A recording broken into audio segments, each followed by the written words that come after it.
अहद के संदूक के साथ क्या हुआ? अहद के संदूक के साथ क्या हुआ, ये एक ऐसा सवाल है जिसने सदियों से इल्म इलाहियात के उलमाए किराम, बाइबल के तालिब इल्मों और माहिर आसार कदीमा को मशहूर कर रखा है। यहूदा के बादशाह यूसिया ने अपनी सल्तनत के 18वीं बरस अहद के संदूक के मुहाफ़िज़ों को इसे यरूशलेम की हैकल से वापस लाने का हुक्म दिया। दूसरा तवारीख 35वां बाब 1 आयत से लेकर 6 आयत तक, दूसरा सलातीन 23वां बाब 21वीं आयत से लेकर 23वीं आयत तक जरूर पढ़िएगा। कलाम मुक़द्दस में अहद के संदूक का आखिरी बार जिक्र यहीं पर किया गया है। 40 साल बाद बाबल के बादशाह नबूकदनज़र ने यरूशलेम पर कब्जा कर लिया और हैकल को लूट लिया। इस वाक़या के 10 साल से भी कम अरसा के बाद दोबारा वापस आया और जो कुछ हैकल में बच गया था वो भी साथ ले गया और फिर हैकल और शहर को आग लगाकर तबाह कर दिया। बस अहद के संदूक के साथ क्या हुआ? क्या उसे नबूकदनज़र ले गया? क्या वो शहर के साथ ही तबाह हो गया था या फिर इसे बाहिफाजत छुपा दिया गया? जैसा कि हमारे पास माजी से सबूत है कि अहद का संदूक उस वक़्त छुपा दिया गया था जब शाह मिस्र सीसक ने सुलेमान के बेटे रुबाम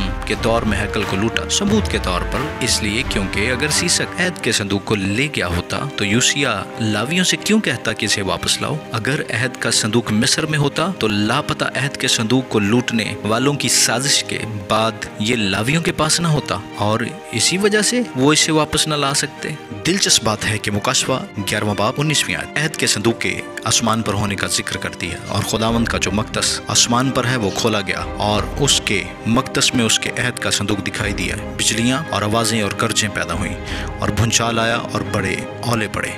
बाइबली अपकरफा की किताब दूसरा मकाबीन बयान करती है कि बाबली हमलों से थोड़ी देर पहले यिर्मयाह ने बामुताबिक उस वही के जो उस पर नाजिल हुई हुक्म दिया मस्कन और संदूक उसके साथ ले चलें। जबकि वो उस पहाड़ पर चढ़ने लगा जिस पर चढ़कर मूसा ने खुदावंद की मिरास पर निगाह की थी, यानी कोई नबू इस्तिस्ना 34वां बाब 1 आयत, और के यिर्मयाह ने वहां पहुंचकर गार पाया जो काबिल सुकूनत और उसके अंदर मस्कन और संदूक और बखूर का मज़बा रख दिए और मदखल को बंद कर दिया। दूसरा मकाबीन दूसरा बाब 4 आयत से 5वीं आयत तक। तहम जब उसके साथियों में से बाज आए ताकि राह पर निशान कर दें मगर उसे ना पा सके तो यिर्मयाह ने ये अमर मालूम करके उन्हें मलामत की और कहा कि वो जगह ना मालूम रहेगी जब तक खुदावंद अपनी उम्मत को दोबारा फराम करके रहम ना करे। उसी वक्त खुदावंद इन तमाम चीजों को फिर जाहिर करेगा और खुदावंद का जलाल और बादल नमूदार होगा जिस तरह मूसा के दिनों में जाहिर हुआ है। उस वक्त की तरह जब सुलेमान ने दुआ की कि यह मकाम बहुत ही मुकद्दस हो। मकाबीन दूसरा बाब 6 आयत से 8वीं आयत तक। लापता अहद के संदूक के बारे में दीगर नजरिया में रबी शालोम गॉर्न और यहूदा गैड्स के दावे शामिल हैं कि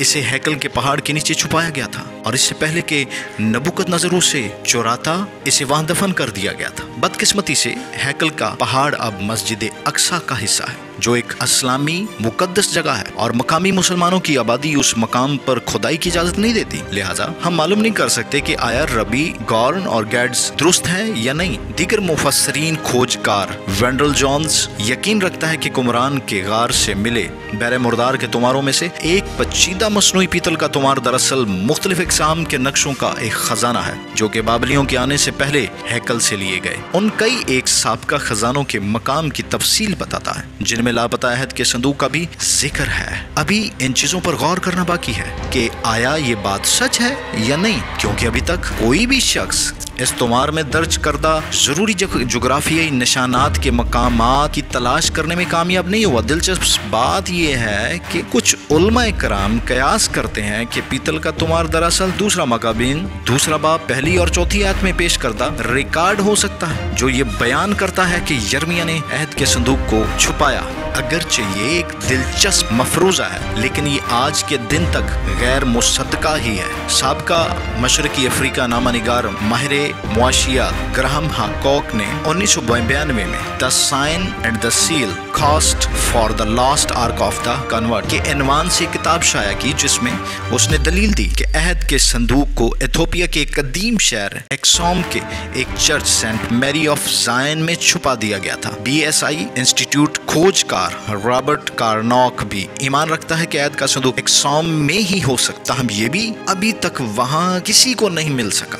इसी तरह हमारे सारे कदीमा माइकल सैंडर का ईमान है कि अहद के संदूक का दज्जारा के इसराइली गांव के कदीम मिस्री मंदिर में छुपाया गया है लेकिन उसने अहद के संदूक को अभी तक वहां ढूंढा नहीं है। एक मशकूक आयरिश रवायत के मुताबिक अहद का संदूक आयरलैंड में तारा की पहाड़ी के नीचे दफन है। कुछ मुफस्सिरीन का ईमान है कि इस रवायत का तल्लुक एक आयरिश अफसाने धनक के आखिर में सोने का बर्तन से है। इन सब के आखिर में रॉन वाइट और टॉम क्रॉस्टर कम काबिल यकीन दावे हैं। रॉन वाइट ने दावा किया है कि उसने गुमशुदा अहद के संदूक को कोई कलवरी के नीचे दफन हालत में देखा है। क्रॉस्टर ने यह दावा किया है कि उसने कोई नबू के पास कोई पिसगा पर दफन अहद के संदूक को देखा है। पहली बात तो यह है कि इन दोनों अशखास को सारी कदीमा कम्युनिटी के तरफ से कम अहमियत दी जाती है, और दूसरे नंबर पर इनमें से किसी भी शख्स ने किसी सबूत के साथ अपने दावे की तौसीक नहीं की है। आखिर में अहद का संदूक खुदावंद के सिवा सबके लिए लापता ही है, क्योंकि इसे यिर्मयाह के बयान के मुताबिक इसे खुदावंद ने छुपाया है, और जिस चीज को खुदावंद ने छुपाया है वो इंसान ढूंढ नहीं सकता। ये दावे झूठे और एक रवायत पर, या हम ये कह सकते हैं कि इन दावों में एक कहानी या फलसफा या कोई और बयान हो सकता है, लेकिन आज तक किसी ने अहद के संदूक को पेश नहीं किया। तजवीज़ करदा दिलचस्प नजरियात पेश किए जाते हैं, लेकिन अहद का संदूक ताहा लापता है। दूसरा मकाबीन का मुसन्निफ इस बात पर दुरुस्त हो सकता है कि शायद हम उस वक्त तक ये मालूम ना कर सकें कि गुमशुदा अहद के संदूक के साथ क्या हुआ, जब तक कि खुदावंद खुद वापस नहीं आ जाता। एक बात की बिल्कुल हमें एक वजाहत मिलती है कि खुदावंद ने यिर्मयाह से अहद का संदूक छुपाया, और कई सालों बाद जाकर यूहन्ना आरिफ ने दावा किया कि उसने अहद के संदूक को आसमानी मकामों में देखा है। अजीजों, इसलिए दुनियावी कहानियां और उन सब तहकीक पर मबनी मफरूज़े या रवायात तब तक साबित नहीं होती जब तक उसका कोई सबूत सामने ना आए। तस्वीरी, फिल्मी, अफसानवी या इस तरह की कहानियों की बुनियाद पर हमें ये सब कुछ समझाया या बताया जाता है, लेकिन इन चीज़ों को छुपा दिया गया, उठा लिया गया, या हम आसान करके कह दें गायब कर दिया गया, ताकि इनकी पूजा पाठ या प्रस्तुत न हो सके। ये खुदा का एक बहुत बड़ा मंसूबा है, और वो एक दिन इन सब चीज़ों को ज़रूर जाहिर करेगा, क्योंकि ये सब चीज़ें सच्चाई पर मबनी है। खुदावंद आपको अपने कलाम और अपनी सदाकत पर चलने और कायम रहने की तौफीक अता करे। मसीह में आप सबकी सलामती हो। आमीन।